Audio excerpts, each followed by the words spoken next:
Congratulations, you have made it to the end of the video series. In this specific last video, number 9 video, we're going to talk about banners and headers. So you've learned how to create catchy text, catchy shapes, you've learned layers, you've learned how to, remove a object or anything else from a background. Let's take all of that and let's create a banner and let's create a header. Banner, header could be the same thing. It just uses the same concept, so we're just going to create one of those.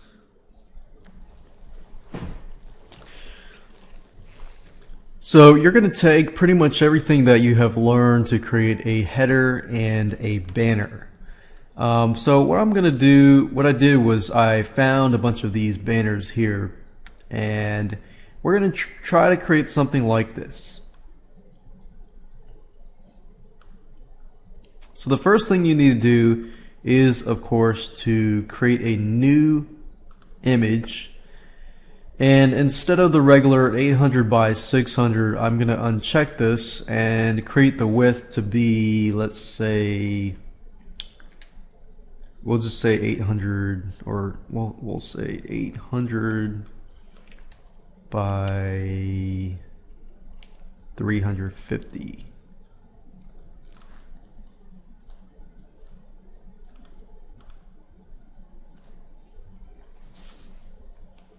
And I kind of want to, I'm going to change that. I'm going to resize that to be about 950 and then by 250 because I want it to be wider.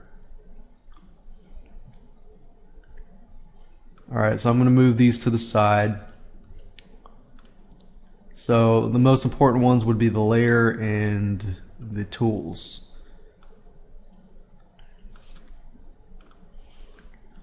Okay, so learning what I taught you previously, we're going to use text, we're going to kind of create some shapes, and so as we can see here, you've got a background, you've got some text, you have some jagged lines to create some shapes, kind of like call outs, and then you have a picture. So normally with banners you have one picture or maximum 2 pictures and then text and some shapes that surround that. So the first thing we want to have is a background and a picture. So what I'm going to do is just go ahead and open up the picture that we removed from the background with a little 3D little guy connected to his books. So I'm going to use this here. Oops. And we just want to import him as a layer. So I click on layer, I'm going to import from file, and then I'm going to find that file, which is test.pdn, and click on open and import that layer. Now I don't really care much about the black background, so I'm going to uncheck that. And in fact, I'm going to delete that background.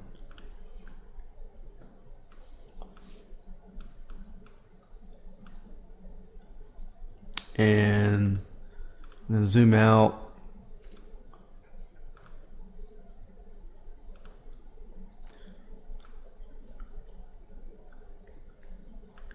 And I kind of want to resize this photo. So I'm just going to make it smaller as such.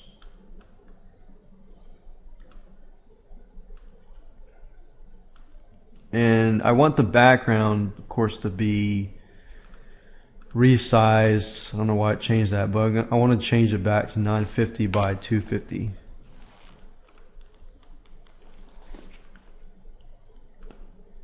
So we have that.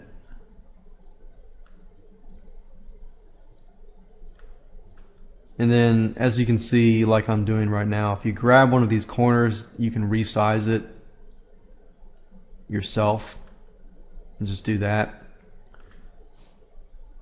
Now with the background, I might want to change the background a little bit. So for example, okay, when we look over here, you don't really see a really solid background. You kind of see a background with kind of shapes on it or some sort of gradient. So what I'm going to do is, let's say that I want to make the background. Let's change the background a little bit. So let's change the background in this case to be, let's see here.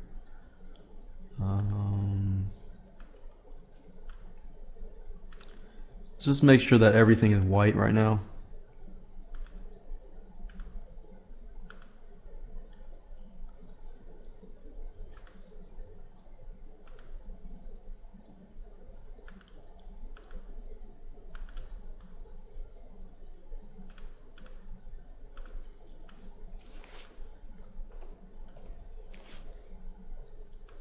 And I'm just trying to cover all this stuff with white in the background. Okay.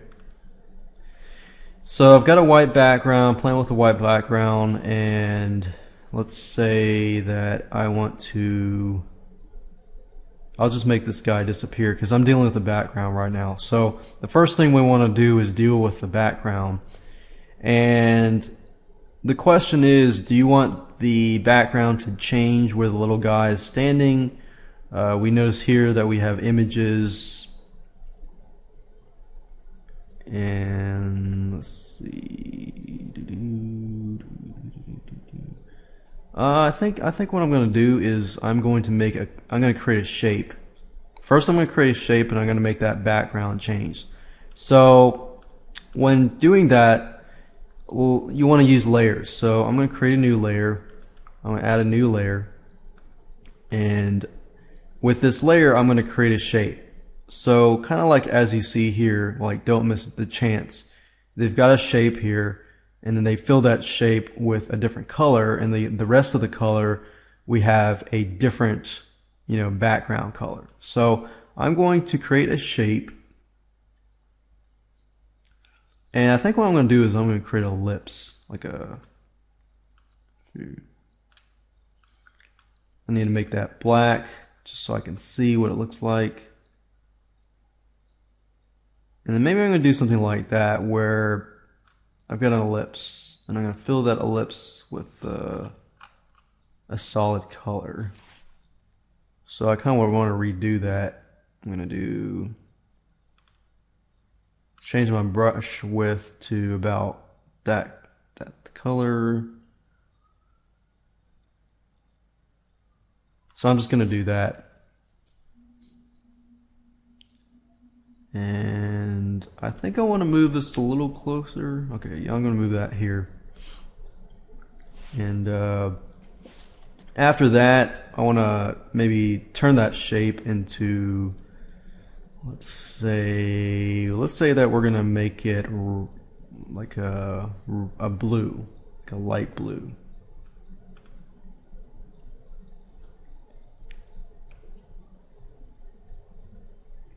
So once I've found a color that I want to use, I'm going to use that, and then I'm going to fill this shape with this color. And then as you can see here, I'm dealing with 3 different layers. I'm dealing with this layer, which is the shape, and then I'm dealing with the background. So now I want to change the background to something like red or something. So let's choose red, but I want a dark red. I don't want to, like not too dark, but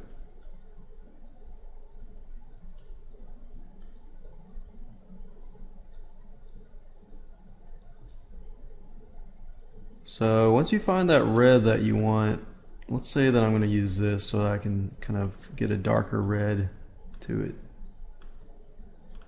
So I want a dark red, but I don't want it too dark.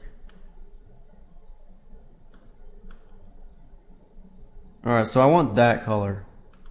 So I'm going to take this and dump it in here.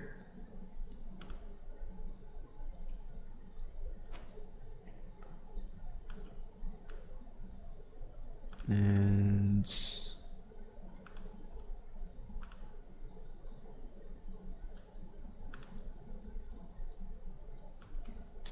And there's a red line there, so I'm going to select it and crop it. Alright, so that disappears.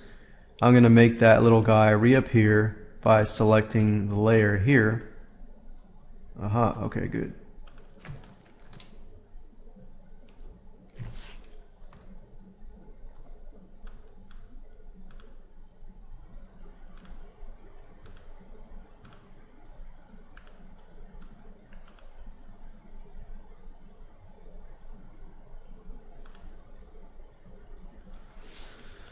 Alright, good. So I have that done there. And then let's say that I want to change the background because I'm selecting this red area. So I want to use some sort of effect to create something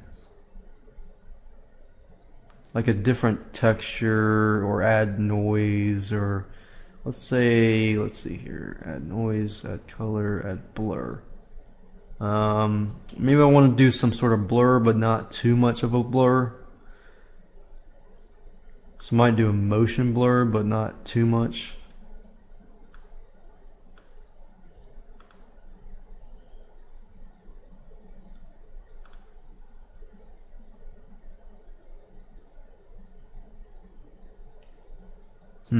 Let's see.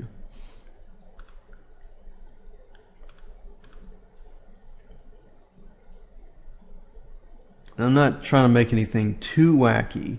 If I change the texture to look like this, it's going to look too wacky, and I don't want it to look too wacky because you want to try to keep with something simple.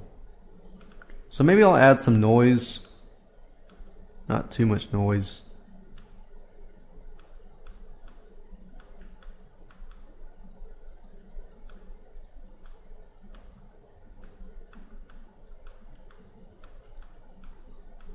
So I'm going to do that, and then I'm going to add some text. Let's say that I'm selling books. Let's see here. And since I'm on a red background, and so I've used something, remove backgrounds, we're using layers, we created shapes. Now we're going to add text. So I don't have my color wheel, so I'm going to go to window and click on colors so I can see my color wheel.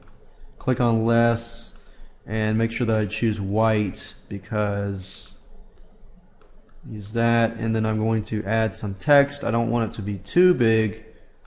I'm going to make it size 26, and then I'm going to say 20% off all books.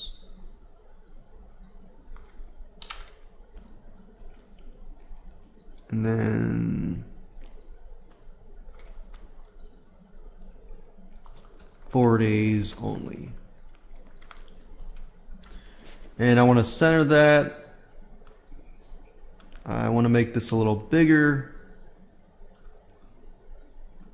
not too big.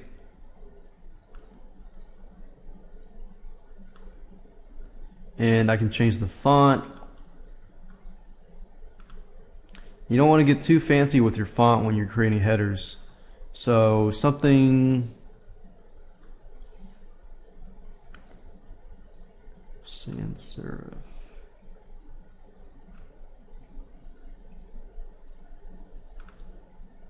Something somebody can see that's easy, quick and easy to see. So we could use something like that.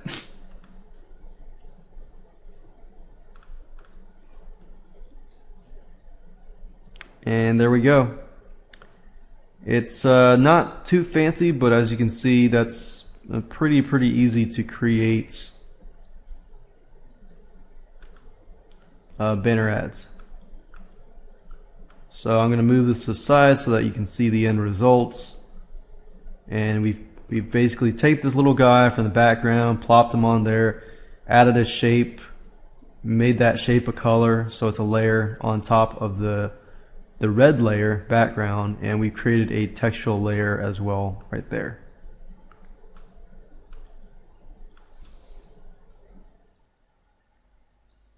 And if you want to change the text, you can always do that. But just keep in mind the goal is to create layers. The more layers you create, the better and easier it's going to be to edit. So let's say you put this layer on top of all these layers. And when you go back to changing it, it's going to be a problem. So make sure you use those layers, because layers are your friends. And that's it. You can use the same concept to create headers of any size or banners of any size. As long as you keep with the concept that you use at least 1 or 2 images, 1 text, a different shape, and a background, you're pretty much good to go. Hey, and welcome to video number 8. We're going to talk about plugins. You don't necessarily need to use plugins, but if you've used Paint.net and you want to expand, you want to use different effects and this and that, then plugins would be right for you.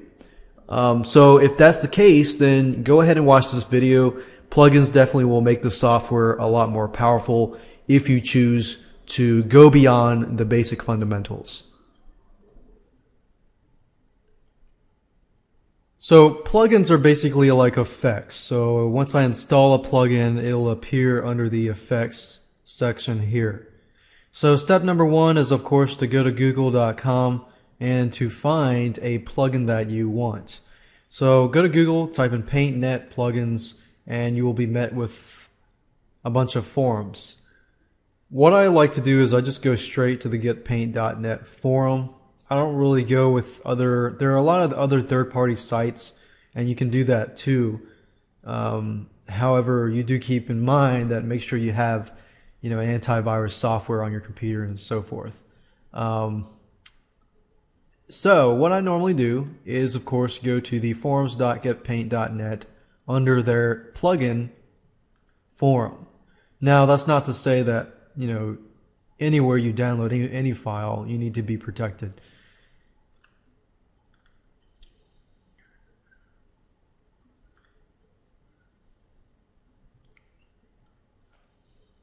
So you can go through, you can figure out what plugin, what effect does what. And as you can see here, you have a list.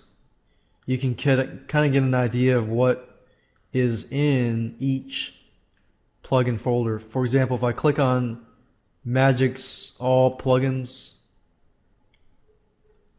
it says here it is 60 plugins in 1 pack. And let's say that I go through and it's color zoom, blur, gradient blur.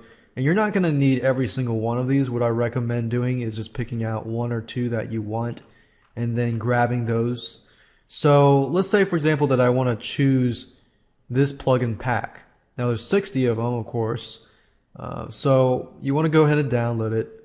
So I'm going to download it, unzip it, and then find the plugin files, which, as you can see, is located here. So we've got 60 plugins here. And this is how to install it. So step number 1, find the plugin that you want. Step number 2, download it and unzip it. Step number 3 is the installation part, which is very, very easy. What I recommend you doing is to open up a new window, go to the C drive, go to the program files folder, and then go to the paint.net folder, and then under the effects folder is where you want to install these files. And install, what I mean by install is simply select the effects that you want, simply drag and drop it over to this folder,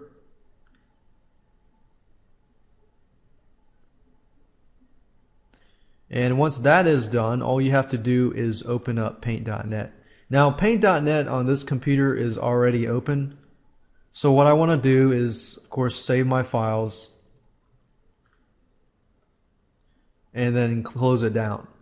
So essentially you want to reboot Paint.net.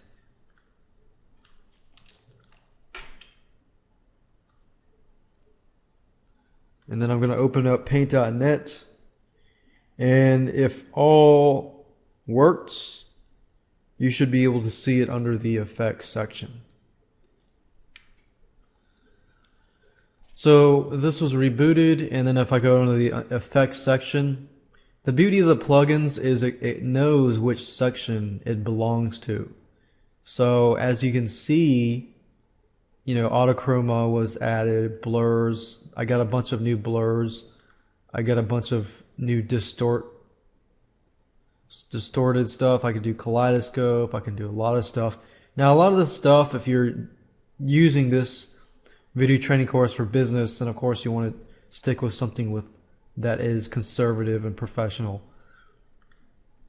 So that's the beauty of the plugins, is you can install tons and tons of plugins, but just keep in mind that you probably want to stick with stuff that you would actually use. So as you can see, it's very easy. You can, let's say we'll open up a image. We'll just open this image here and then apply an effect to it. Let's just do something like frosted glass or something. And what I like about the effects is as you change stuff, you can actually see what's happening. So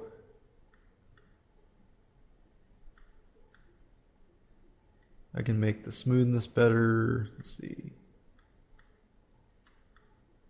Once they're done, press OK, and then it applies it. So that's how to use plugins, and as you can see, over time as you add plugins, you can find a lot of plugins. And this was just one guy's plugins, and he had 60 plugins.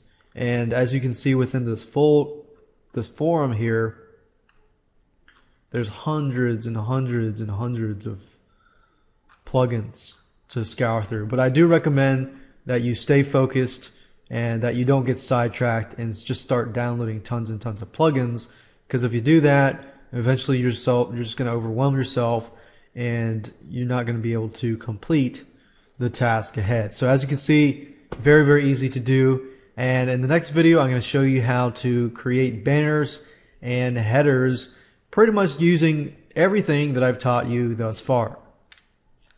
Hey, and welcome to video number 7. We're going to talk about layers. Layers make your life easier as a person who is editing graphics. So graphic designers love layers just because with layers you can move objects around, you can move objects behind an object, in front of an object, and you can just do a lot of stuff much, much easier. So in the previous videos I talked about the basics of adding one layer and this and that, but now I want to show you the full potential of layers. So under the section we have layers. You can add a layer, you can delete a layer, you can duplicate a layer, you can merge a layer down, you can import a layer from a file. Say you want to move this layer to a different file, you can do that, and you can do other things like that. Now I'm actually going to walk you through step by step on exactly what do all of these mean. So what I want to do is I'm going to use this previous example where we remove this object or this little fellow here with his books from the background, and I want to place him on a different background. Now, of course, add a new layer. Basically, like I kind of mentioned earlier, layers are basically layers. So imagine you have 10 sheets of transparent plastic sheets, and on each of those sheets you have text, you have images, you have so forth. So with that, you can move it, you can put it in order, you can put one in front of the other and so forth. For example, if I were to put this background or this layer, this black layer above, what that means is whatever is on the top is on the top. Whatever is at the bottom is the bottom. So if I were to move this to the top, and then of course you have a black sheet layer on top of this person here. Now Paint.net does give you the ability to unselect layers. For example, let's say I create a layer, but I don't want to see that layer at the moment. Then I can uncheck this box. And then of course I can move them back down here. And if I want to flatten the image or merge these two layers together, this is what this link is. It merges the layer down. So if I were to merge the layer down here, that becomes one layer. But I don't want to do that, so I'm going to click on to go back with the history here. This duplicates a layer. Basically, that means that, let's say I want two guys. So all I have to do is make sure that I select the layer that I want to duplicate of, click on duplicate, and as you can see here, I've got, two layers. So the only time you would want to use this is, of course, if in your graphic design you want to use two of them. So as you can see, I've got two guys here. So let's say, for example, that I want to move this guy over.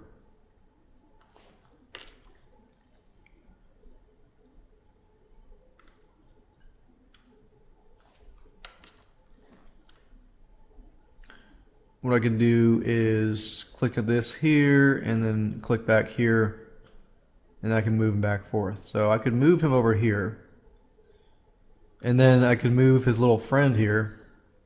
Select that here. And I found if you're messing with layers, you might want to use the selection tool and just click there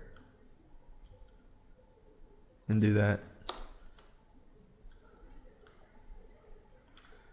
And of course, if you ever make any mistakes, you can always go back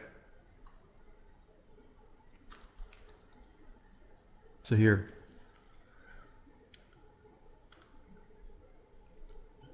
Now, if you want to import a layer from a file, you can do that. Let's say, for example, I'm going to just save this file. And then, let's see, you want to make sure that you know where that file is located. And then, let's say that I'm going to create a brand new photo. And let's say that I'm going to make it 1000. So that's what that layer looks like. I'm going to zoom out.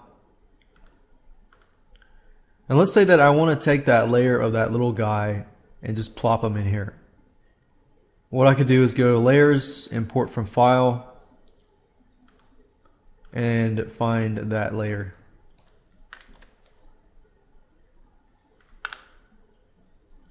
And it's test.pdn.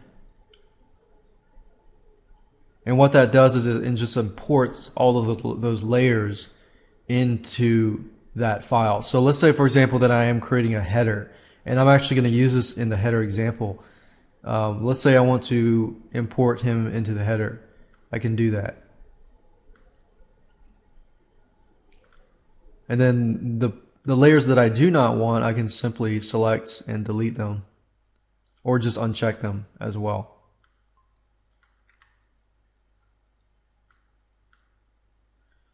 And of course, you can mess around with the layer itself. You can resize the layer. And if you want to keep, let's say, for example, what maintain aspect ratio means is, let's say I resize it to 500. If you notice carefully, this did not change, which just means that this is going to squeeze in. It's not going to look right.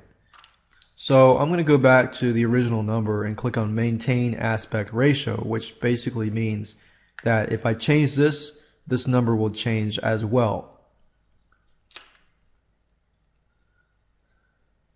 So that resizes it, but I don't want to resize it, so I'm just going to leave it as is.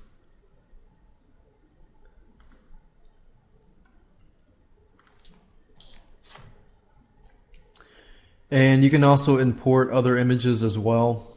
Let's say I want to add a layer,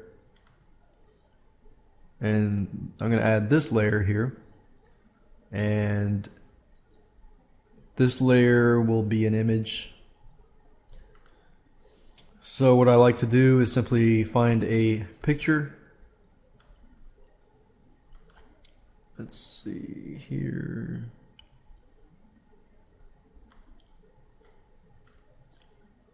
say that we're going to add him to this domino piece. And whenever you drag a new picture in and you're working with layers, add it as a layer. Don't just open the file. So you need to add it as a layer. So you just need to get used to layers and working with layers. Now, as you can see here, this layer is on top of the other layers. And what I want to do is simply push this layer down until this little guy is on the top.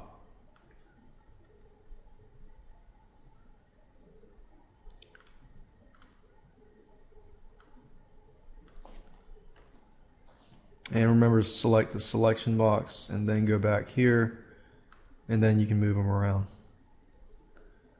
So one thing I could do is I could even tweak it so that it looks like he's tipping over these dominoes. And to do that, as long as your layer is selected, then I can go in, let's see, I can zoom in, and then I can basically just select the books. So I'm going to just, as normal, I'm just going to select the books. And you know, because only I'm selecting this layer itself, it's not going to affect the other layers. So if I press delete, you'll notice that everything is being deleted except not part of that picture is being deleted.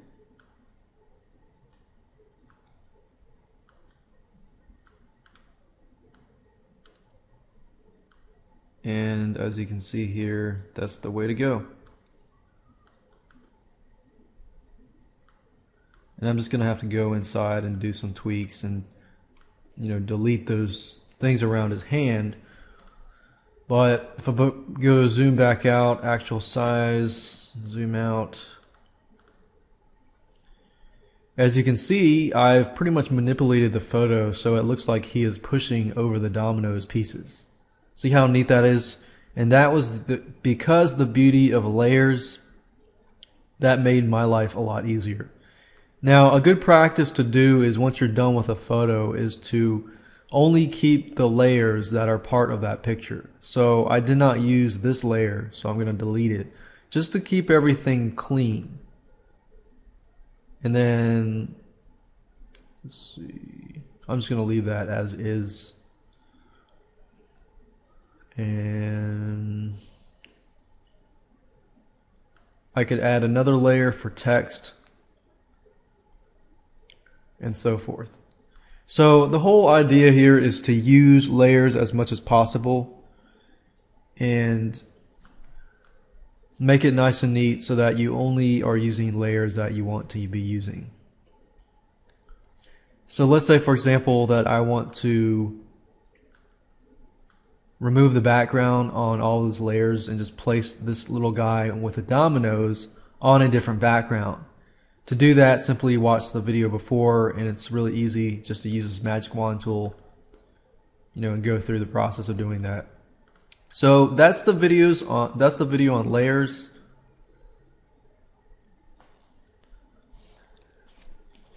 One last thing I want to say about layers in Paint.net is if you click on layers and click on layer properties, and depending on the layer that you choose, that specific layer you can turn the opacity up, which basically makes it like this so that there's no background here. And I can do the same thing. Press OK. I click on this layer properties, and then do that too. And I can play around with the magic wand hand, and that's it. So that's how to use layers, and as you can see, it's very, very easy to use. In the next video, I'm going to talk about plugins, and then the video after that, I'm going to talk about headers and banners, and how you can perhaps even take this photo here and make a header and a banner out of that by using the technique of layers. Hey, and welcome to video number 6. We're going to talk about how to remove the background of a picture. So let's say, for example, that you have an object from a picture that you want that object, and you want to remove that object and add it to a different picture. Well, we're going to show you how to do that quickly and easily.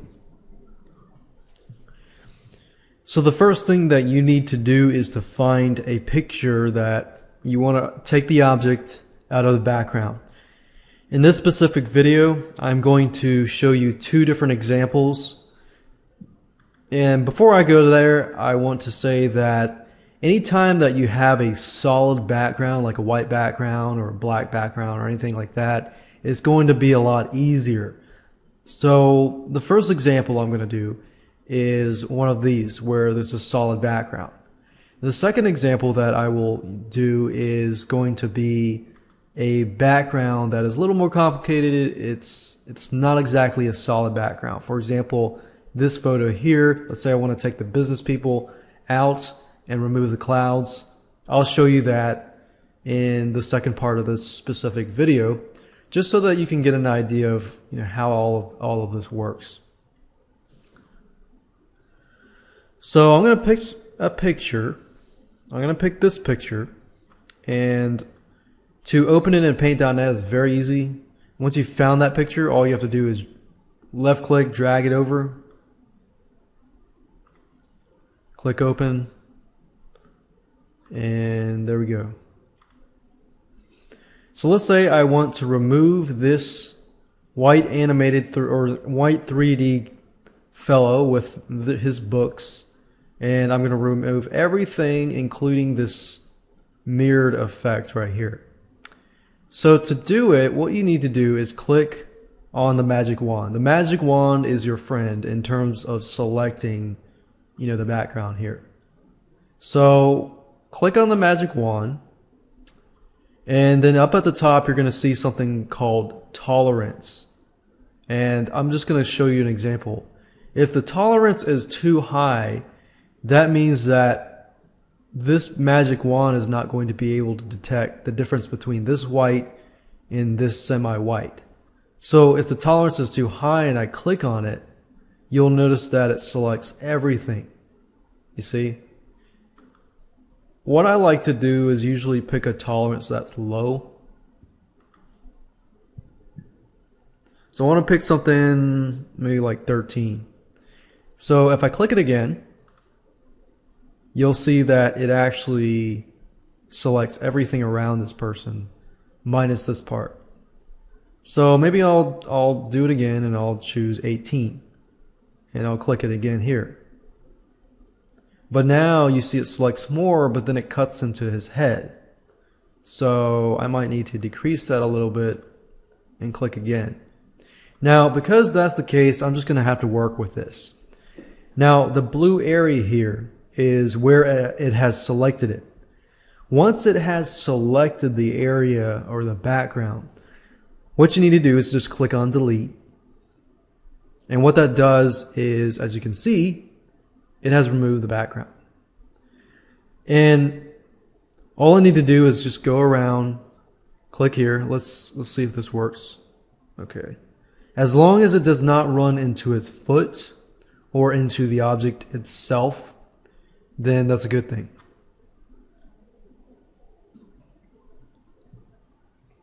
Okay, good. I'm going to click here, and maybe I'll click here, click delete. Okay, good. Click here, delete. So your goal is just to click and then delete, as long as it doesn't run into the foot itself or into the object itself.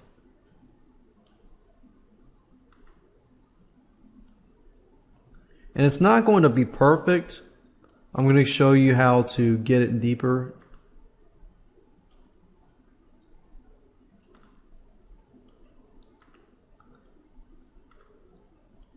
So as you can see, I'm really just getting pieces and bits and pieces of it. Now, because the tolerance is a little lower, I'm going to increase it a little bit, just see what happens.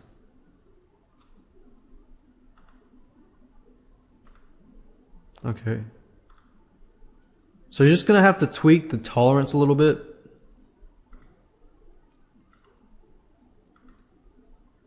So Just remove as much as you can with the magic wand.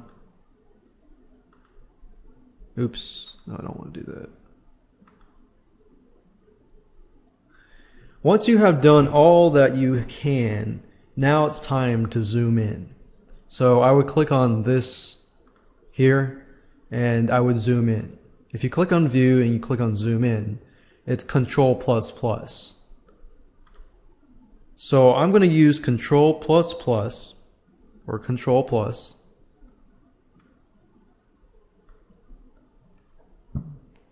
And then I'm going to have to navigate around this picture.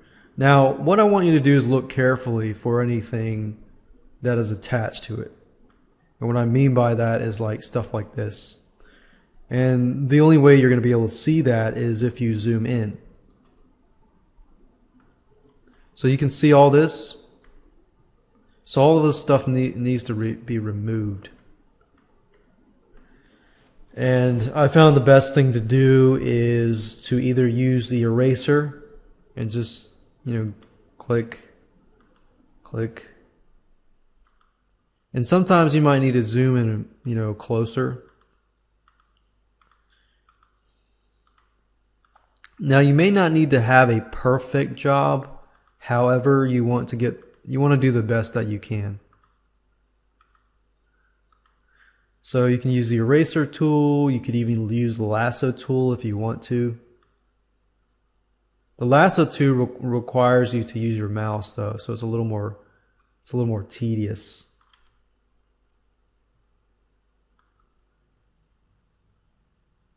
See? So let's see here. Start here.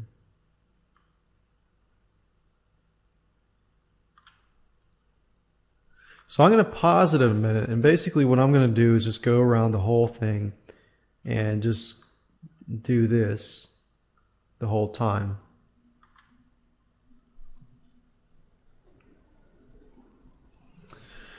Okay, so I went through it and I basically removed as much as possible. As we saw earlier, it pretty much removed everything on the top, and then we had to just use the eraser. Just go through and just to delete every little tiny spot. And I missed a spot there. And just tweak around it, tweak this, play around with this. And eventually you'll get the hang of it. So I'm going to zoom back out. I'm going to click on view, click on actual size. And as you can see, if we click this tool, I'm going to zoom out.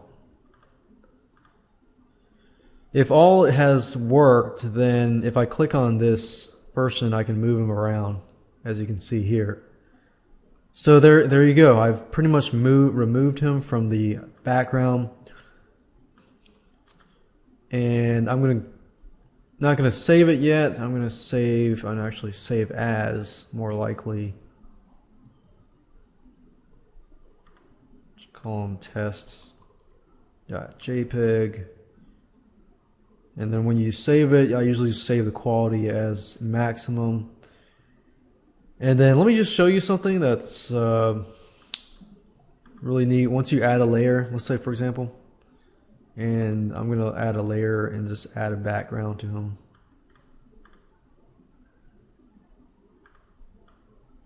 So by doing this, you can get an idea of where I kind of missed out, there. But that's just easy. In this case, all I have to do is just remove that, and I can do that using rectangle selects and so forth.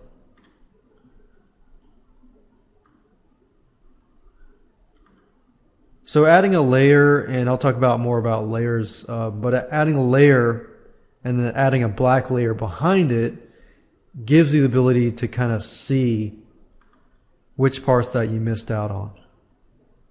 Like right here, I missed out on that part.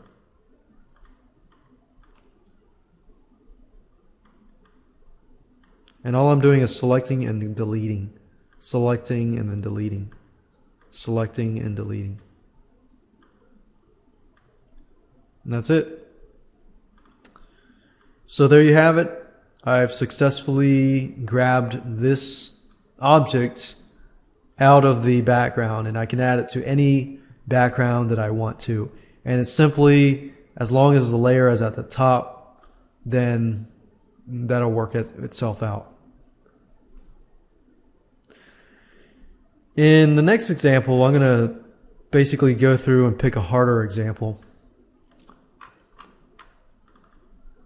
I said I would pick and choose this one. This one's not too bad. Now that I look at it, it's got clouds, but remember how I said earlier, it really depends on how close the object is to. If the object is close to a solid color, then it's going to be easier. So let's take what we learned. Click on the magic wand tool. Make sure your tolerance is low. The lower the better, actually.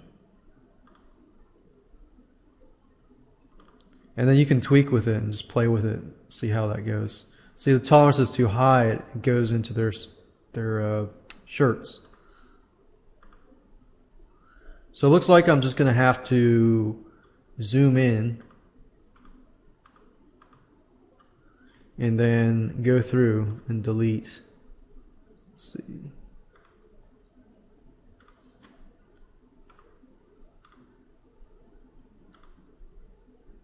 Like this woman's shirt is too white, so it blends in.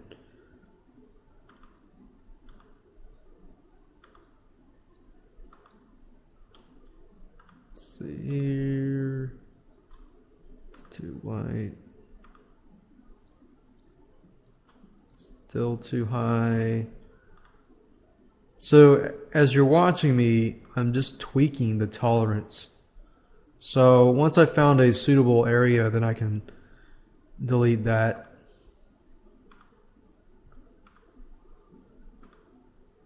As you can see, I'm really going after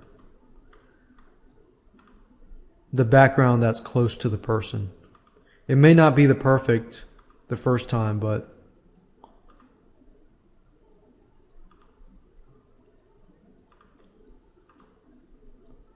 and from that point, of course, just doing the background is easy.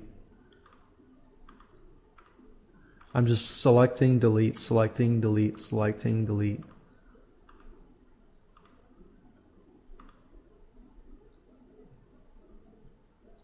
All right.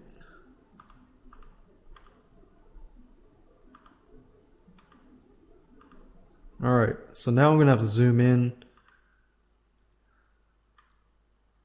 And this process will take a little more time just because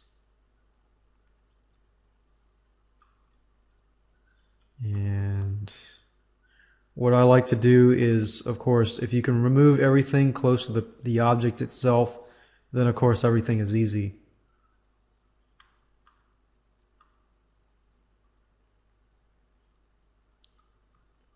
And then I'll do this. Click here.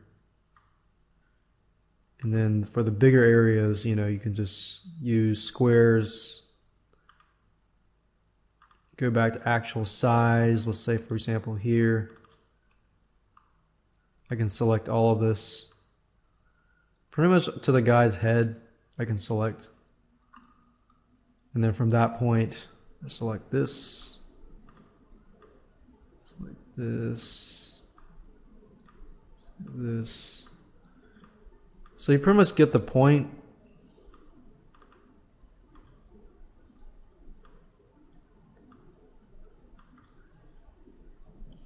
And then I find the easiest is once you've done that, then create another layer, add a layer, and turn that layer black. And then make sure the layer is at the bottom. And by doing so, as you can see here, you see the areas that you've missed.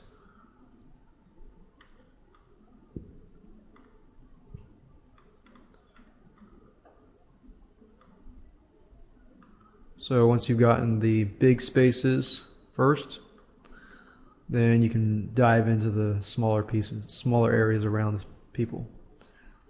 And that's it. That's pretty much how everything works. You can continue to do so to remove everything. But as you can see, it's not a hard process. It just takes time. And as long as you remove the background closest to the object, removing everything else should be fairly easy to do. And don't forget to save it when you're done. Hey, and welcome to video number 5. We're going to talk about how to create catchy shapes that you can add to your designs. Creating shapes is very easy to do, and I do want to make a mention here that if you ever want to, refer to the layers video or refer to the plugins video in the future, this video series isn't really cumulative, so meaning that you can skip around if you want to. But keep in mind that when it comes to the banners and the headers, that's when it's actually cumulative. So we actually take everything that we've learned in the video product and use it for the banners and the headers section. So I just want to make that clear before we move on, that you can move forward as well if you want to. Now we're going to create shapes in this specific video. So the best thing that you can do is either you can create squares, you can create all these other things, but if you want to create like really cool shapes and effects, then you want to go under the effects section and then click on render, and you'll see a bunch of shapes that you can create and this and that. Now when you start out with paint.net, you don't receive all of these. You might receive only a few, and that's fine. You can just use whatever you have, or if you want a lot more, you can refer to the plugins section, plugins video section, which is video later on, and I basically show you where to get these effects, where to get these plugins, and essentially what plugins are they are effects. So you can find shapes and effects and so forth, and all you do is find them, download them, add them to paint.net, and it's very easy to do. But if you want to get more, I want to make a note and tell you that just refer to the plugin section if you want to do that. Now if you click on render, by default you're going to have shapes, and all you have to do is simply click on one of these, whatever you might have, because some of you might have something different, and you just click on shapes, and then in this case I can choose a shape. So what I like about paint.net is you can see what's happening in the preview section over here. So as you are creating shapes, you can see what's happening here. So I can click on square, I can click on circle, I can click on triangle, diamond, star. As you can see, we got many different types of cool looking shapes. So as you can see, they're not just circles and so forth. There's spiders and bats and butterflies and snowflake. Like for example, right now is winter time, so I could create something like this. I could change the line style so that either it's solid, it's a dash, it's dots, and so forth. You can make it flat. You can rotate it. Do really cool, neat, cool stuff with this. So simply by using the effects, under render, and then you'll find a bunch of shapes that you can use.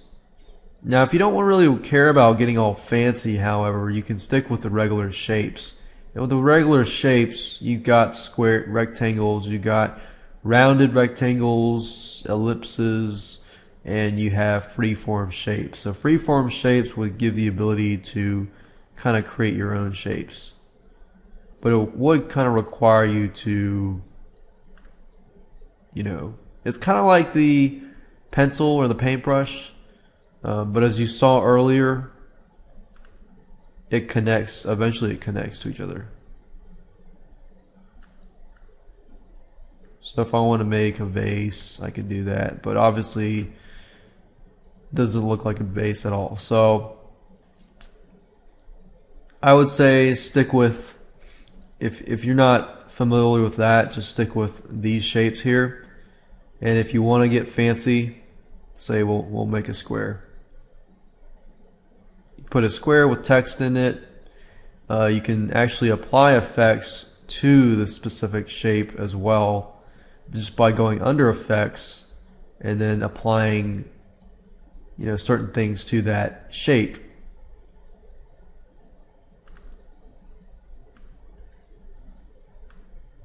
So you can do things like that.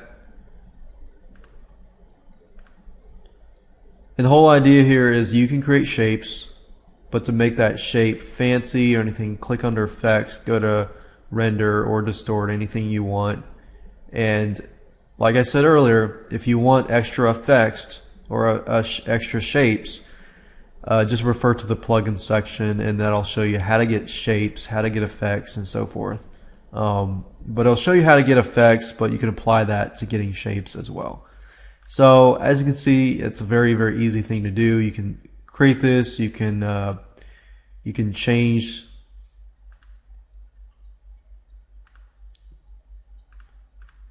the stuff inside the shape. So just now what I did was I took the paint bucket, filled this in.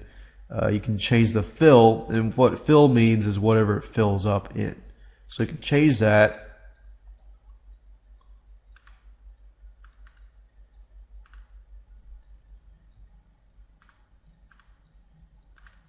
Fill that in, and it's checkerboard and this and that. So, and like I said earlier, it really depends on what you're creating. If you're creating something professional, you would probably want to keep with something conservative. If you're creating something wacky for a wacky audience, or not necessarily a wacky audience, but something that's more artistic, then you can fill in stuff like this. But just keep in mind your audience and who you're dealing with whenever you're creating graphics, so that you can create something that is eye-friendly to that specific audience. Hey, and welcome to video number 5. We're going to talk about how to create catchy shapes that you can add to your designs. Creating shapes is very easy to do, and I do want to make a mention here that if you ever want to, refer to the layers video or refer to the plugins video in the future, this video series isn't really cumulative, so meaning that you can skip around if you want to. But keep in mind that when it comes to the banners and the headers, that's when it's actually cumulative. So we actually take everything that we've learned in the video product and use it for the banners and the header section. So I just want to make that clear before we move on, that you can move forward as well if you want to. Now we're going to create shapes in this specific video. So the best thing that you can do is either you can create squares, you can create all these other things, but if you want to create like really cool shapes and effects, then you want to go under the effects section and then click on render, and you'll see a bunch of shapes that you can create and this and that. Now when you start out with paint.net, you don't receive all of these. You might receive only a few, and that's fine. You can just use whatever you have, or if you want a lot more, you can refer to the plugins section, plugins video section, which is video later on. And I basically show you where to get these effects, where to get these plugins, and essentially what plugins are they are effects. So you can find shapes and effects and so forth, and all you do is find them, download them, add them to paint.net, and it's very easy to do. But if you want to get more, I want to make a note and tell you that just refer to the plugin section if you want to do that. Now if you click on render, by default you're going to have shapes, And all you have to do is simply click on one of these, whatever you might have, because some of you might have something different, and you just click on shapes. And then in this case, I can choose a shape. So what I like about paint.net is you can see what's happening in the preview section over here. So as you are creating shapes, you can see what's happening here. So I can click on square, I can click on circle, I can click on triangle, diamond, star. As you can see, we got many different types of cool looking shapes. So as you can see, they're not just circles and so forth. There's spiders and bats and butterflies and snowflake. Like for example, right now is wintertime, so I could create something like this. I could change the line style so that either it's solid, it's a dash, it's dots, and so forth. You can make it flat. You can rotate it. Do really cool, neat, cool stuff with this. So simply by using the effects, under render, and then you'll find a bunch of shapes that you can use. Now, if you don't really care about getting all fancy, however, you can stick with the regular shapes. And with the regular shapes, you've got square rectangles, you've got rounded rectangles, ellipses, and you have freeform shapes. So freeform shapes would give the ability to kind of create your own shapes. But it would kind of require you to, it's kind of like the pencil or the paintbrush. But as you saw earlier, eventually it connects to each other. So if I want to make a vase, I can do that, but obviously it doesn't look like a vase at all. So I would say stick with, if you're not familiar with that, just stick with these shapes here. And if you want to get fancy, say we'll make a square. Put a square with text in it. You can actually apply effects to the specific shape as well, just by going under effects and then applying certain things to that shape.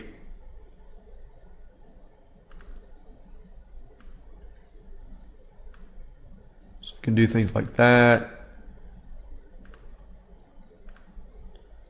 And the whole idea here is you can create shapes, but to make that shape fancy or anything, click under effects, go to render or distort, anything you want. And like I said earlier, if you want extra effects or extra shapes, just refer to the plugin section, and that'll show you how to get shapes, how to get effects, and so forth. But it'll show you how to get effects, but you can apply that to getting shapes as well. So as you can see, it's a very easy thing to do. You can create this. You can change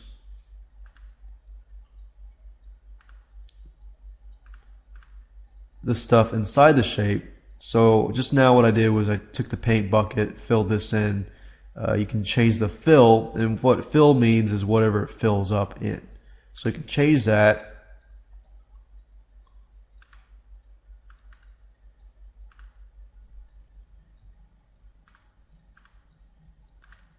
Fill that in, and it's checkerboard and this and that. So, and like I said earlier, it really depends on what you're creating. If you're creating something professional, you would probably want to keep with something conservative. If you're creating something wacky for a wacky audience, or not necessarily a wacky audience, but something that's more artistic, then you can fill in stuff like this. But just keep in mind your audience and who you're dealing with whenever you're creating graphics, so that you can create something that is eye-friendly to that specific audience. Hey, and welcome to video number 4. I'm going to show you how to create catchy text as well as creating that cool mirroring effect with your text. So I'm going to split this video up into 3 different steps. Step number 1, I'm going to show you how to create text. And then step number 2, I'm going to show you how to turn that text into a gradient. Gradient meaning, if you look at, let's say, a text, it looks like this. Imagine this was one color, if it was blue. And you know how you have lighter shades of blue and darker shades of blue, kind of like that shiny looking effect. So I'm going to show you how to do that in step number 2. And then step number 3, I'm going to show you how to do the mirroring effect, kind of like what we talked about earlier. So I'm going to show you how to do that, but it's a step-by-step process so that you can learn, fairly easy from step number 1 to step number 3, and it'll be very easy for you to implement once you understand that. Step number 1 is, of course, to create a text. So I'm going to show you how to do that right now. All you have to do is click on the text here and then choose the color that you want to make. So in this case, I'm just going to keep it at, let's say, dark blue. And then I'm going to click somewhere, it doesn't matter where you click it, and then I'm just going to enter the text. Now if you want to change the font, you can do so by clicking here, and as you can see, the beauty of paint.net is it shows you what the font looks like. So you can pick and choose whatever font you want it to look like. So if I wanted to change from cursive to, let's say, this one here, I can do that. And then if you want to change the size, you just change the size here. And I'll just keep it at 192. If you want to bold it, you can. If you want to italicize it, underline it, put a strike through it, you can do that. If you want to move the text around, you will see this square box here with the arrows. Simply click on that and just move it around wherever you want it to be moved around. Alright. Now the second step is, of course, I'm going to show you how to create a gradient in terms of the text itself. Now I know I talked about that I'm going to use layers in the future videos, and I'm going to dive deeper into that later on, but I want to show you something cool. In order to create mirroring effects and so forth and gradients, you're going to need to use layers. So to keep it simple, however, I'm just going to use one layer, and that's it. So I'm going to start from scratch. Whenever you create a gradient or anything like that, then mirroring effects, you're going to need to create one layer. So all you have to do is click layer and click add new layer, and paint.net is automatically going to give you a layer with no background, and that's what we want. So I'm going to uncheck this. All that means is that it makes it disappear just for the moment. And I'm going to click on the same text, click text, and add the text that I want to.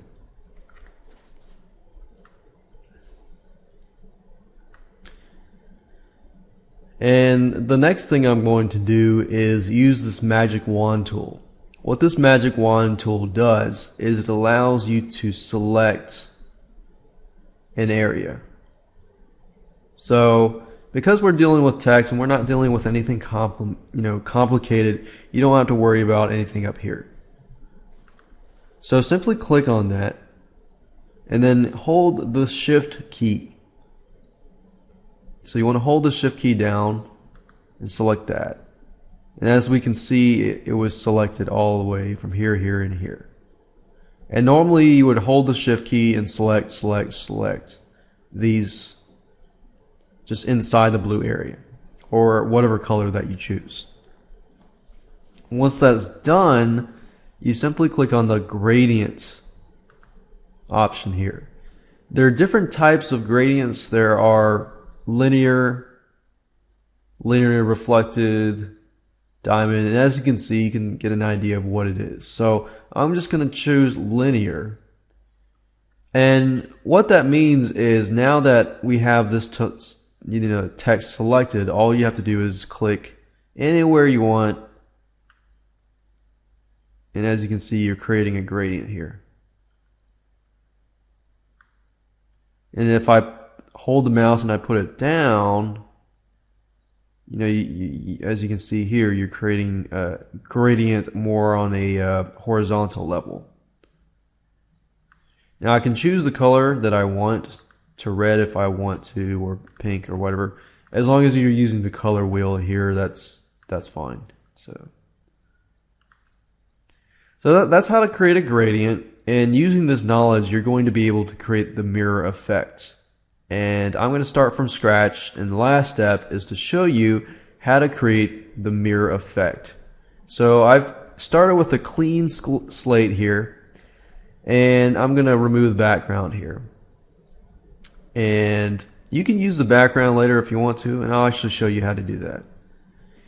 In this case, you're creating two different layers. Imagine you're looking at a mirror and you see yourself. And if you're looking from a outside view, you see yourself in the mirror and you see yourself standing there. In this case, there are two different layers. It's just a duplicate layer of the first layer. So just keep that in mind. Using the information that I showed you earlier, you want to create a new layer, and then we'll just uncheck this.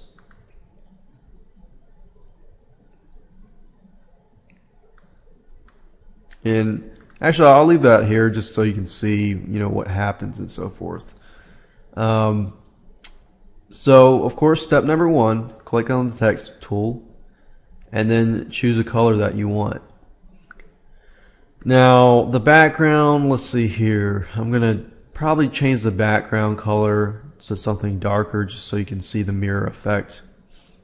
So let's say that I'm going to choose dark blue.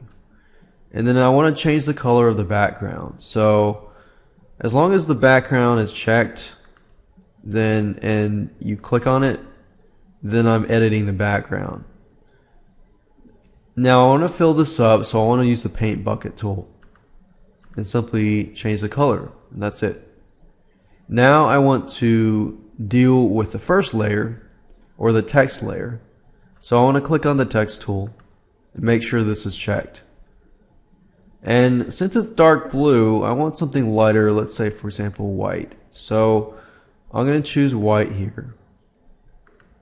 Oops. And you can change the colors of the color wheel here. If you click on here, it'll change the color of that. If you click on here, it'll change the color of that. So that's just something to keep in mind. I'm going to move this to the side so that you can see this area here. Click on text, click here, and then add the text. And then, of course, move that to the location. Now, because we're dealing with a mirror effect, I'm going to make this a little smaller because there are going to be two layers involved.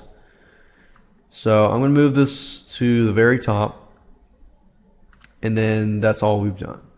Now, remember how I talked about the mirror is like a second layer, but it's basically like a duplicate layer. So as long as this is checked, all you have to do is go to layers and click on duplicate layer. Duplicate layer, and then as we can see, if we click on the move tool here, you see that we've created two text. Alright. Now I want to flip that because it's a mirror effect, right? So to do that, all I have to do is make sure that I have that text selected. And anytime you move a layer, I'm not going to be able to move this layer unless I choose that layer, as you can see here. But I'm going to click on this, and then I'm going to flip that layer. So you can either flip it horizontally or flip it vertically. We want to flip it vertically so it looks like this. Aha! So you're kind of getting an idea here. So you can use the arrows on the keypad to do this.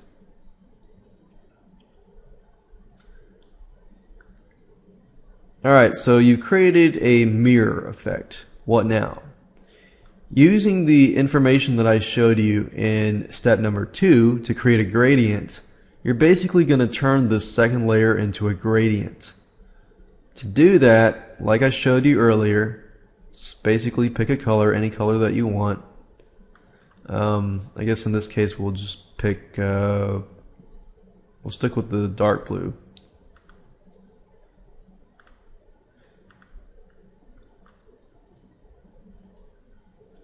And then once you've picked a color, and if you're not familiar with what I just did, I basically clicked on the color picker to figure out what color was on the background. And then I'm going to click on the gradient tool. Oh, of course I've missed a step. Of course I need to select that layer. So make sure you select the right layer first. Once you select that layer, use the magic wand tool.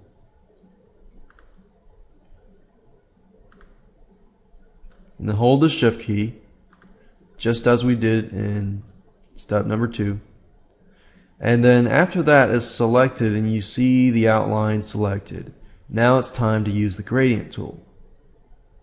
Simply click, and then what I would do is just either push up.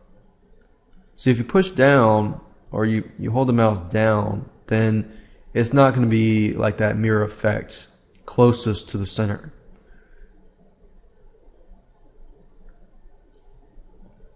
So let's say do that. And then you'll see this little circle thing. If I make this circle thing, as you can see, it gets darker.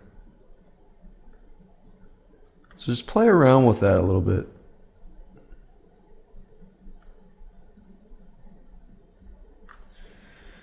And I'm almost done. The next thing I want to do is probably cut this in half.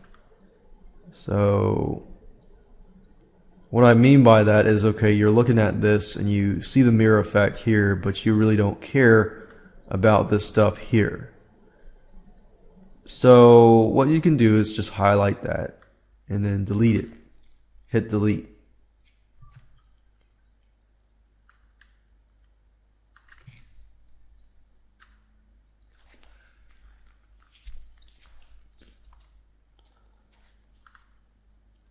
And you can play around with it if you want to, change the gradient a little bit.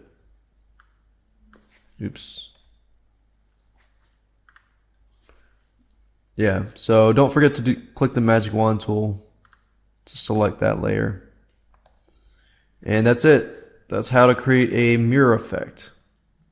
You can play around with it a little bit more with the gradient tool to make it a little look better and so forth.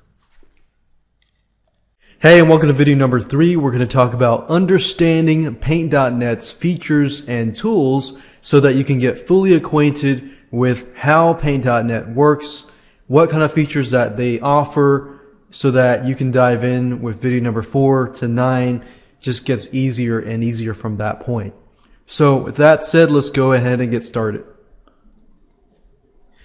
Before I move into this area here, I want to talk about the links at the top. So this is pretty self-explanatory, save file and so forth.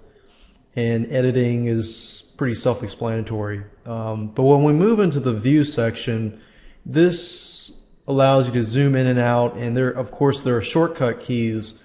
I prefer to use the shortcut keys to zoom in and out. You can see the actual size. Let's say you're zoomed in and you want to see the actual size, you can do that. What I try to do is, when I use Paint.net, is to turn this option on, the rollers, because this will give you an idea of how big your picture is and how big your header is. Let's say you want your banner to be 486 by, let's say, 68 pixels, and you're going to need to be 4 over here. So the ruler really helps. So when I get started, I try to turn the ruler on. And you can change the measurements between pixels, inches, and centimeters, but by graphics, usually graphics are measured by pixels. So I just keep it at pixels by default. Under the image section, you can crop to selection, but this will only appear if you have an image. So if you want to have an image and you want to crop it, then you can do that. So let's say, for example, that I make this black and I want to, let's say, crop the selection. So I would just click on this. Let's say that I just want that little itty bitty rectangle. Then I just click on image, crop to selection. What that does is it just takes out everything and it removes everything but it removes everything but that little area that I selected. But I just wanted to show you that. Resize is, of course, resizing the image. Canvas size is, of course, the whole canvas. If I want to flip the image horizontally, I can do that. Here, I can do that vertically. I can rotate it clockwise, counterclockwise. I can rotate it 180 degrees, and so forth. And you can flatten. Flatten means that, let's say you have layers. You have 10 layers on top of each other, and you just want to turn all those 10 layers into one image. You can do that by flattening it.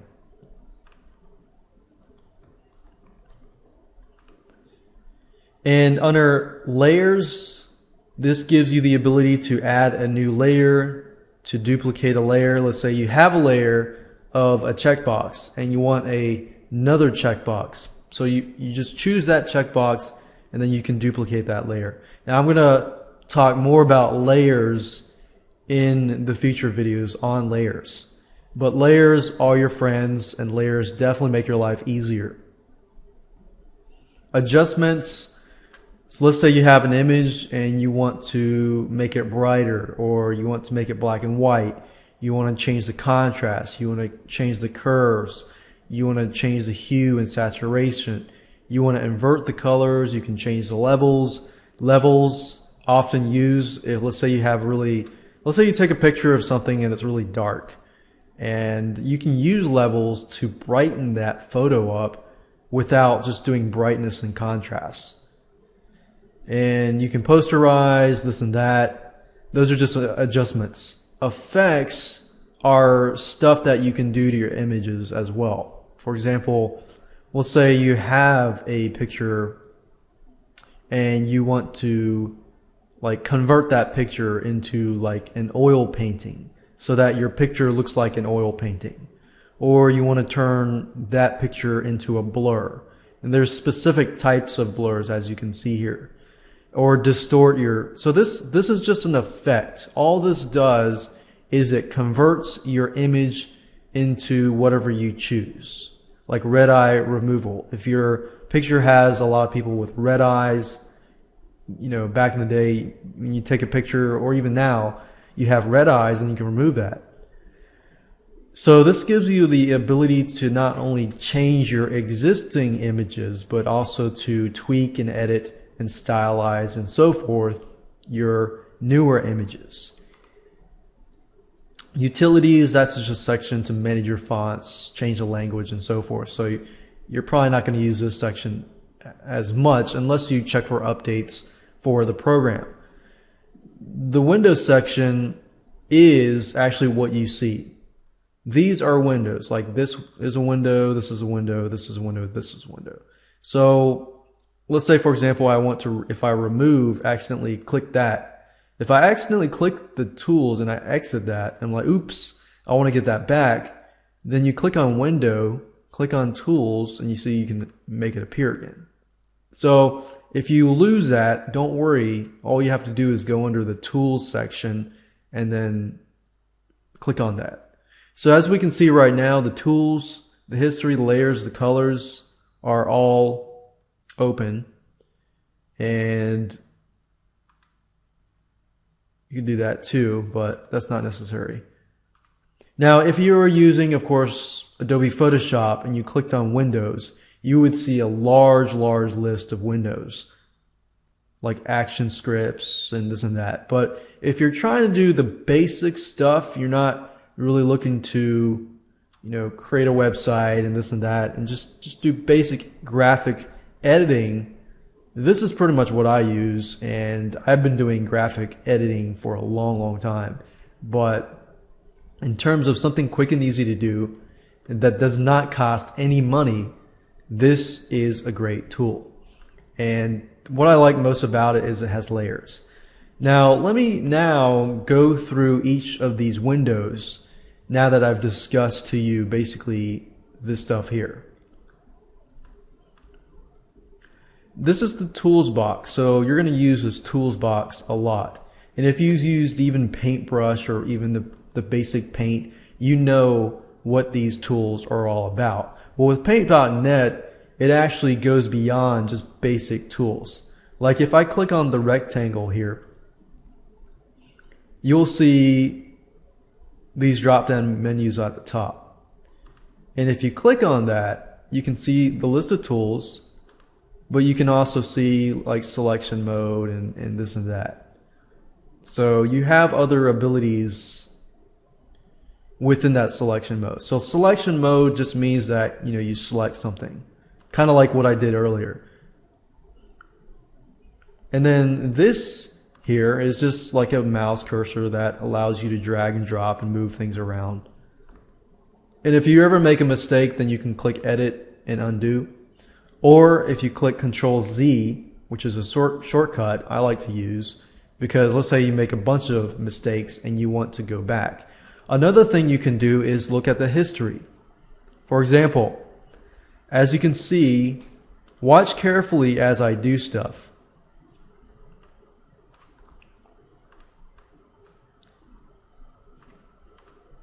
As you can see, this is the history. So that means like if I want to go back all the way back to the original, I just click on this. But if I want to go back to a specific point, I can just click that and so forth. And what I like about this tool is let's say that I go back and I said, no, oops, I accidentally did the wrong thing. I actually want to go back forward. So I click on that. So I get back to my place. So that's what I like about Paint.net. It's pretty neat.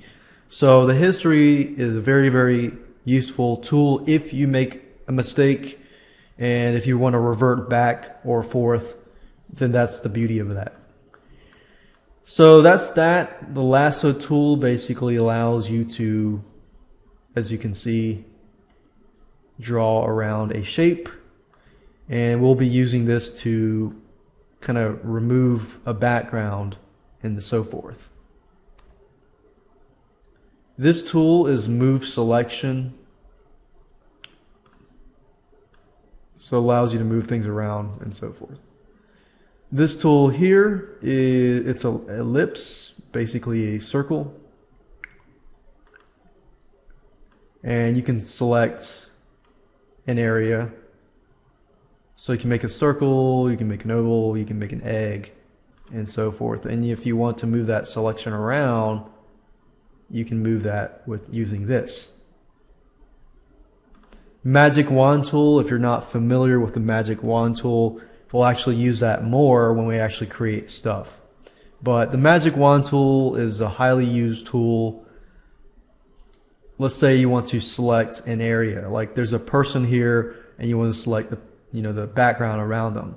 The magic wand tool helps you to do that in combination with the lasso select tool. And this here allows you to pan back and forth. This of course allows you, it's the bucket, so as you can see, you can change colors and so forth. Gradient basically allows you to create gradients. So you have solid colors and then you can have gradients here. So let's say, for example, I just wanted this piece over here. So I could take the lasso tool and just take that out here. I could do something like crop selection, and there we go. So that's a gradient tool. This is the paintbrush. This, of course, allows you to paint. And this, of course, allows you to erase. And of course, you can increase the brush if you want to, simply by going up here. So if you've noticed a pattern here, every time I choose an option, you want to look at the top here because there might be other options up here. This is the pencil tool, basically like the paintbrush, but it makes it thinner. This gives you the ability to pick colors on the page. So right now it's white, but let's say, for example, that I fill it in with this color, and then I make this color into, let's see, yellow. And then if I were to use this color picker tool and it was that color and I wanted to make it this color, all I would have to do is click on it, and then it would turn whatever I point my color picker to, it would turn that color into that color. So then I can use that color. This is the clone stamp. Basically just clones the areas. Recolor gives you the ability to recolor areas, but we won't use these tools as much. This is the text tool, of course, which gives you the ability to create text and so forth. This gives you the ability to create lines and curves. This gives you the ability to create rectangles. You can create bigger rectangles, smaller rectangles, and so forth. You can create the color of the rectangle, whether it's a filled shape, an outline, and so forth. And these right here are just a bunch of other shapes. So we talked about the history, we talked about the tools, we talked about colors indirectly by showing you how to use it, and layers, we'll talk more about layers later on. But as you can see here, this is one layer here. Layers will make your life a lot easier. So that's pretty much it. As you can see, it's very, very simple to use. So with that said, let's move on to video number 4. Hey, and welcome to the Easy Graphics 101. In this specific video course, I'm going to show you how to edit graphics, and we're going to cover a lot of basic fundamentals so that you can create graphics, create banners, create headers, and so forth. It's going to be fun. It's going to be a lot of screen capture, so you're going to be able to look over my shoulder and follow me click by click. So with that said, let's go ahead and get started.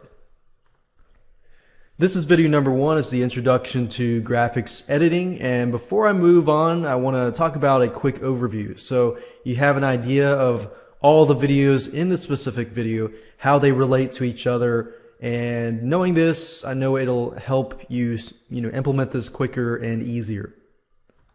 First of all, this is video number 1. Video number 2, we're going to talk about how to download and how to install paint.net. And downloading and installing is easy, but how do you set it up and everything like that. Video number 3, we're going to talk about understanding paint.net's features and tools. So we're going to go throughout the whole paint.net system in terms of the basic fundamentals, and I'll show you, how to use certain tools, what tools mean, and this and that. That way you have an idea of how everything works, and then you understand when we move on to video number 4 and so forth, how to actually use the system. Video number 4, we're going to talk about catchy text, basically how to create catchy text for your headers, for your website or anything like that. And then we're going to talk about mirroring. If you're not familiar with mirroring, it's basically nowadays, especially in 2012 and so forth, we have something called Web 2.0. With Web 2.0, you'll notice that a lot of text is mirrored. So let's say, for example, you have a word that says hello, or a title that says Easy Graphics 101. And then you have a mirror effect, so you kind of see like a mirror effect for that text. And I'm going to show you how to do that, just because it makes it professional and interesting. Video number 5, we're going to talk about catchy shapes, how to use shapes effectively in your images and so forth. Video number 6, we're going to talk about how to remove the background of a picture. Let's say, for example, that you found a picture on a royalty-free site, and it's a picture of somebody that you want. However, you don't want the background. You want to put them on a white background, or you want to take that object, person, object, machine, whatever, or building or anything like that, any type of objects, you want to take them out of that background and put it into another background. I'll show you how to do it the quick and easy way. Video number 7, we're going to talk about layers. Layers are your friends. If you imagine, let's say you have like 10 sheets of clear, transparent plastic, and each of those pieces of plastic have some sort of image on them. So imagine you can change the layers, you can move objects around and so forth. So layers are your friends, and they make editing a lot easier. In fact, I would say out of all this video series, layers, if you can master layers and removing a picture from its background, then you pretty much can do a whole lot with layers. Video number 8, we're going to talk about plugins. Paint.net has plugins that can make your software more powerful if you choose to do so. You don't have to, but this is an option that you can take if you choose to do so. Video number 9, we're going to talk about banners and headers. How to make professional looking banners. How to make professional looking headers that you can add to your website. Banners that you can add to your website or you can use to market your products and this and that. So with that said, let's talk about the tools that you're going to need. You're going to need Paint.net in this specific course, of course. Now, keep in mind that the concepts that I'm going to teach you, they can apply to just about any other tool. They can apply to Adobe Photoshop. They can apply to GIMP. Let's say, for example, that you want to use something like GIMP. It's not going to be the exact same layout, but it's going to be similar concepts. So you can use GIMP if you want to, but I personally use Paint.net, and I'm going to use that for this specific course. Paint.net is free, and I found personally it to be better than GIMP. But some of you might want to try out GIMP and this and that. The last thing that you're going to need is you're going to need graphics. And in fact, in this video course, I'm going to use pictures that I personally got from bigstockphoto.com. Let's say you get a picture from bigstockphoto.com. If you were to use that picture and if it was not a royalty-free site, then you would have to pay, every product that you sold. Well, with a royalty-free picture site, you pay it once and that's it for that specific product. So with that said, let's move on to the second video, and I'm going to show you how to install and set up Paint.net correctly so that you can properly begin to edit the graphics. Hey, and welcome to video number 2. In this specific video, we're going to talk about how to download and install Paint.net and how to set it up properly so you can begin to use it. So with that said, let's go ahead and get started. To get to the site, you want to go to Google and type in Paint.net, which is located, the site is located at getpaint.net. So I'm going to go here. And then simply at the top, click on the download link. Now, the reason why I wanted to create this video is so that you understand that you can install Paint.net. Some of you, when you install Paint.net, it's going to be a simple, seamless, no problem installation. But some of you, when you install Paint.net and you do not have the Microsoft.NET framework, if you do not have it, then either Paint.net will prompt you or you can try downloading it yourself. So that's something that I want to make sure that you understand. It's not a hard process. It's just something that you need to be aware of, and that Paint.net, of course, only works with Windows. And one computer, like the computer that I'm working on right now, I install Paint.net with no problem at all. And to do that, just simply click on Download Now here, and then click on this link up here. It's a zip file, and once you unzip the file, it's going to appear here. and all you have to do is double click it and just follow the directions to doing so. And so if you do not have .NET, like say for example my desktop did not have the .NET framework, and then therefore I installed it, and then Paint.NET said no, you need the .NET framework, and it's this link here, and it's very, very easy to install. In fact, it sends you to the download page here. All you have to do is click download, follow the directions to get the .NET framework to get it installed. Once you're done with that, and let's say that you've had success on the installation, and now it's time to open Paint.NET. So to access it, you can either find the link or the icon on your desktop and so forth, or you can open, let's say, click on the start button here and then click in the search area, Paint. And if you successfully installed it, then you'll see Paint.NET right here. And when you click on that, I've already opened it up here, but this is what Paint.NET looks like. I preferably like Paint.NET more than I do GIMP, but if you have a Macintosh, then GIMP is the way to go. But in this specific video course, and pretty much Adobe Photoshop, GIMP, all these different programs are very similar.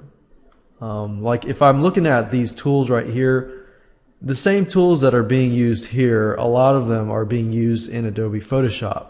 However, with Adobe Photoshop, you don't need all the bells and whistles to create basic stuff. So this is what Paint.NET looks like, and in the next video I'm going to go give you a deeper course and a deeper dive through exactly on all the features, all the tools, and at least the fundamental tools that you're going to need.